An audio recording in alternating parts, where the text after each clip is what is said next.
अगर हम आपसे कहें कि पाकिस्तान ने भारत पर आरोप लगाया है कि उसके यहां का एक नागरिक जो कि भारत का एक वांटेड आतंकी है, उसकी हत्या के पीछे भारत सरकार है, तो आप क्या कहेंगे?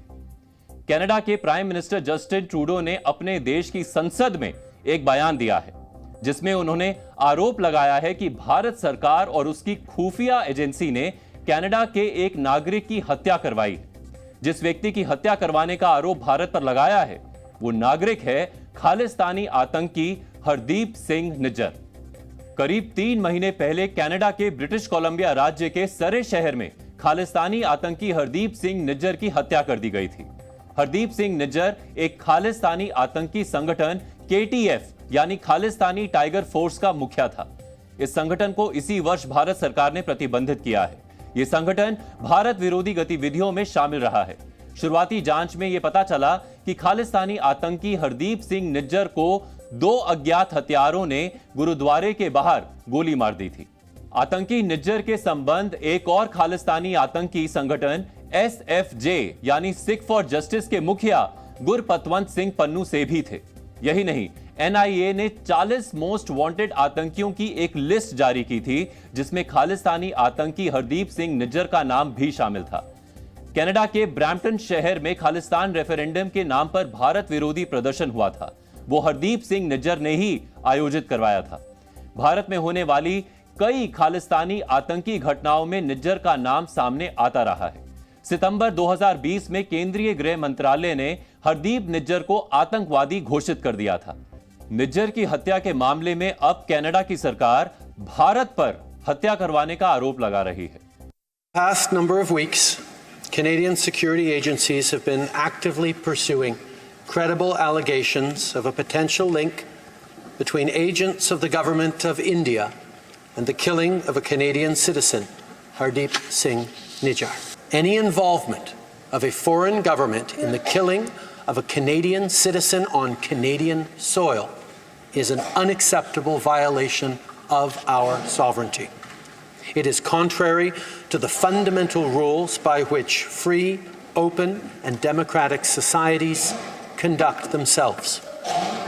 As you would expect, we've been working closely and coordinating with our allies on this very serious matter. Justin Trudeau के इस बयान ने एक बड़ा विवाद खड़ा कर दिया है।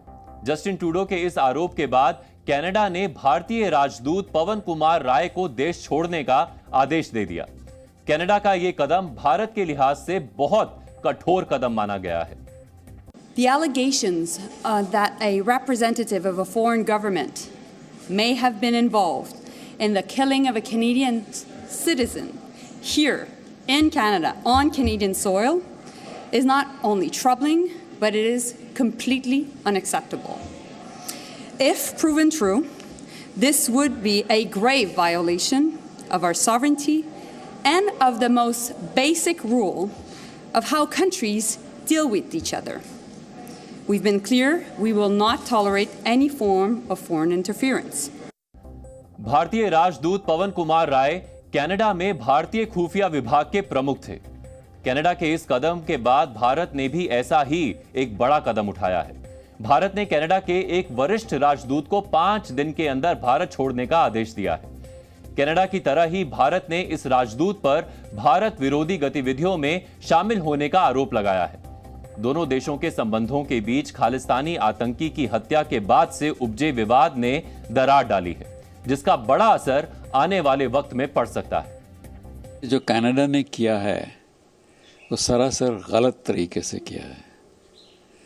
अगर आपको कोई डाउट है, कोई आपको प्रॉब्लम है, तो पहले आप प्रॉब्लम बताइए ना। आपने तो पहले ही इल्ज़ाम लगा दिया और एक्शन भी ले लिया और फिर बोले कि जाइए कोऑपरेट करेंगे जी, सॉल्व करेंगे। ऐसा तो नहीं होता ना। ये तो आम बात है कि आप मेरे खिलाफ एलिगेशन, मैं आपके खिलाफ एलिगेशन लगा दूं आज और बोलूं कि ये मेरा फैसला है, चलो अब बात करते हैं। ऐसा तो नहीं होगा ना बात। सो यही उन्होंने किया है। बिल्कुल गलत तरीका है, गलत बेसिस है, कोई एविडेंस नहीं है। तो क्या इसका क्या मतलब है कि पर ये इमेच्योर जिसको बोलते हैं बचकीना हरकत है। ये सारी जो चीज़ें हैं जो हुई है, कोई प्रूफ नहीं है, कुछ नहीं है। पार्लियामेंट में इसके बारे में वक्तव्य दे दिया बिना किसी एविडेंस के, बिना किसी प्रूफ के, ये जानते बूझते कि अब तक जो भी प्रूफ आए हैं और ओपन मीडिया में आए हैं कि किस तरह से वहाँ पर खालिस्तानी मूवमेंट अपने पांव जमा रहा है। अब ये देखा गया है कि उन्होंने वैंकूवर में, टोरंटो में जो हमारी प्रॉपर्टी थी हाई कमीशन की, उसको किस तरह डैमेज किया है, ये सब अखबार में आया है। उसको देखने के बावजूद भी अगर वो ये कहते हैं कि हम मिले हुए हैं, हम ये कर रहे हैं, वो कर रहे हैं, I think they need to get the head examine. पागलपना सवार हो रहा है ये। वो खाली अपने राजनीतिक फायदे के लिए, क्योंकि अगले साल इलेक्शन है, वो ये देखने को तैयार नहीं है कि सही क्या है, गलत क्या है, और इसका जो लॉन्ग टर्म इम्पैक्ट है भारत और कनाडा के संबंधों पर क्या पड़ने वाला है, क्या नहीं है, वो ये भी नहीं देख रहे हैं। ट्रूडो को पता नहीं क्या हो गया है, अकल वो कहते हैं ना घास चरने चली गई है, शायद वो हुआ है उसके साथ में। कनाडा के प्राइम मिनिस्टर जस्टिन ट्रूडो ने केवल देश की संसद में ही भारत पर आरोप नहीं लगाए, बल्कि G20 समिट के दौरान भी उन्होंने प्रधानमंत्री नरेंद्र मोदी से इस मामले पर बात की थी। तब भी प्रधानमंत्री नरेंद्र मोदी ने इन आरोपों को खारिज कर दिया था। यहां यह बताना भी जरूरी है कि भारत विरोधी प्रदर्शनों को लेकर भारत सरकार कनाडा पर लगातार कार्रवाई का दबाव बनाती रही है, लेकिन खालिस्तानी गतिविधियों को रोकने के लिए कनाडा सरकार ने कभी कोई गंभीर कदम नहीं उठाए। अब निज्जर की हत्या के मामले में जस्टिन ट्रूडो भारत पर आरोप लगा रहे हैं। यह जस्टिन ट्रूडो की मजबूरी है कि उनकी राजनीति फिलहाल खालिस्तान समर्थन पर टिकी हुई है, इसीलिए वो उसके खिलाफ कुछ नहीं बोलते। जस्टिन ट्रूडो नवंबर 2015 में पहली बार कनाडा के प्रधानमंत्री बने थे। इसके बाद वो वर्ष 2019 में एक बार फिर कनाडा के प्रधानमंत्री बने, लेकिन वर्ष 2021 में जस्टिन ट्रूडो ने मध्यावधि चुनावों की घोषणा कर दी। जस्टिन ट्रूडो को यह लगा था कि कोरोना महामारी में कनाडा सरकार की सफलता उन्हें एक बार फिर से सत्ता में भारी बहुमत से ले आएगी, लेकिन परिणाम इसका उल्टा हुआ। कनाडा संसद में 338 सीटें हैं। वर्ष 2021 चुनाव में जस्टिन ट्रूडो की लिबरल पार्टी की संख्या 177 से घटकर 157 रह गई थी, जबकि विपक्षी कंजर्वेटिव पार्टी को 121 सीटें मिली थी।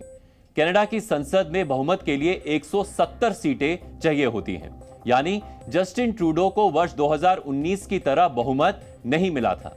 सरकार बनाने के लिए वो पूरी तरह से कनाडा की न्यू डेमोक्रेटिक पार्टी पर निर्भर हो गए। न्यू डेमोक्रेटिक पार्टी ने 2021 में 24 सीटें जीती थी। न्यू डेमोक्रेटिक पार्टी के मुखिया एक सिख हैं, जिनका नाम है जगमीत सिंह धालीवाल। जगमीत सिंह एक खालिस्तानी समर्थक हैं। वो खालिस्तान रेफरेंडम का समर्थन करता आया है। किसान आंदोलन में भी जगमीत सिंह ने कई भड़काऊ ट्वीट किए थे। जस्टिन ट्रूडो सरकार को जगमीत सिंह धालीवाल का समर्थन हासिल है, इसीलिए जस्टिन ट्रूडो खालिस्तान और भारत के टुकड़े करने की सोच रखने वालों का विरोध नहीं कर पाते। कनाडा ने ये जो कदम उठाया, मुझे तो ऐसा लगता है इसलिए उठाया क्योंकि भारत ने G20 के दौरान ट्रूडो को बताया कि अब खालिस्तानी एक्टिविटीज को बंद कीजिए कनाडा में, और जो ट्रेड डील चल रही है कनाडा भारत की जिसकी बात, वो ट्रेड डील अब रोक दी गई है जब तक ये खालिस्तान का मुद्दा आप सॉल्व नहीं करते।